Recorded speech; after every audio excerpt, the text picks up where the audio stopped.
Life has dreamed a dream for you. And your goal, your number one job is to figure out what that dream is.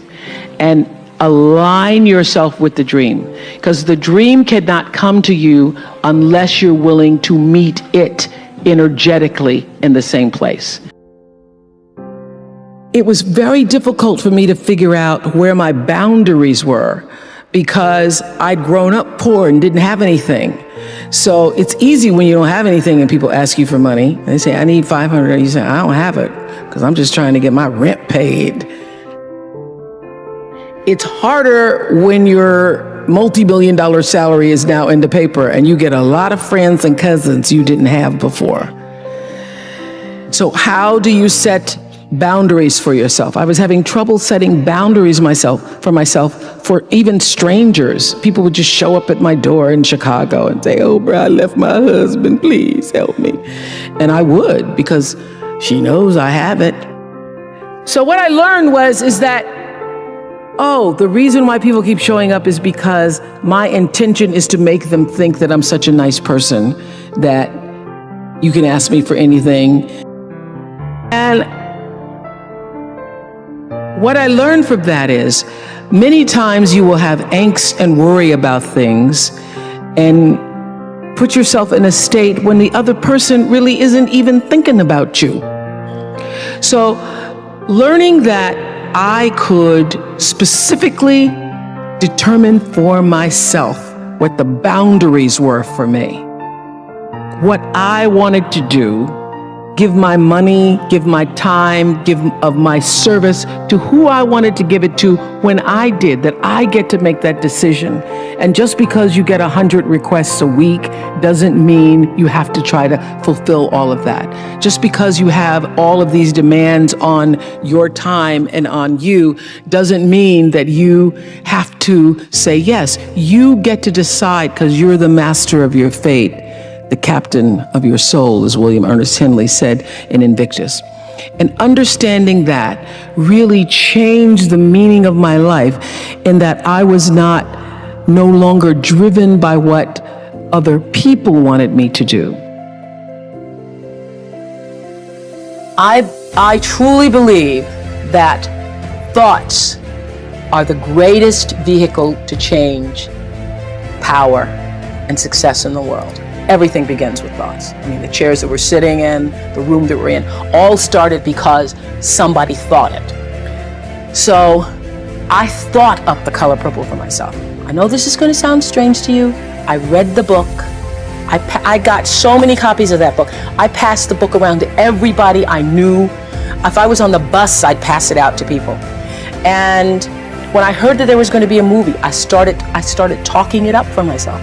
I didn't know Quincy Jones or Steven Spielberg or how on earth I would get in this movie. I'd never acted in my life, but I felt it so intensely that I had to be a part of that movie. I really do believe I created it for myself. I wanted it more than anything in the world and would have done anything to do it.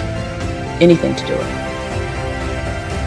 Because I think, David, that everybody, the thing that worked for me all these years, whether it was the magazine or which I still have, or whether it was the show, I understood that there's a common denominator in the human experience.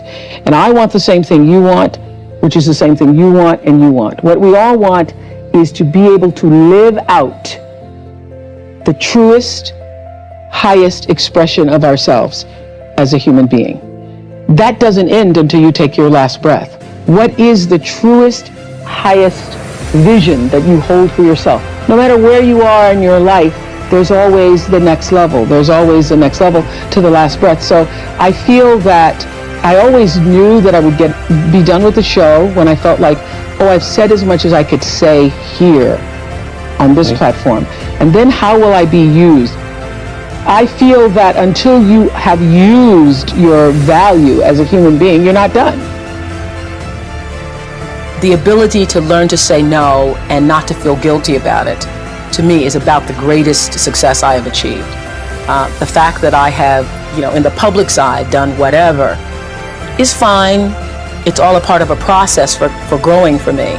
But to me, to have the kind of internal strength and internal courage it takes to say, no, I will not let you treat me this way, is what success is all about. It's the same thing that prevents you from being abused as a child, that prevents you from being abused as an adult, that allows you to build success for yourself. I will not be treated this way. I demand only the best for myself.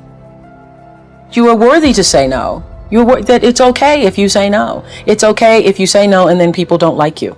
That's really okay. The important thing is how you feel about what you're doing, how you feel about yourself. When I was a little girl, Mississippi, growing up on the farm, only buckwheat as a role model, watching my grandmother boil clothes in a big iron pot through the screen door because we didn't have a washing machine and made everything we had.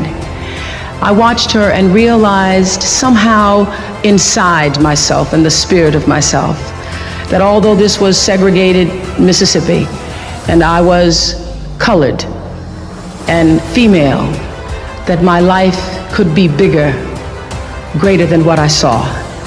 I remember being 4 or 5 years old. I certainly couldn't articulate it, but it was a feeling, and a feeling that I allowed myself to follow. I allowed myself to follow because if you were to ask me what is the secret to my success, it is because I understand that there is a power greater than myself that rules my life.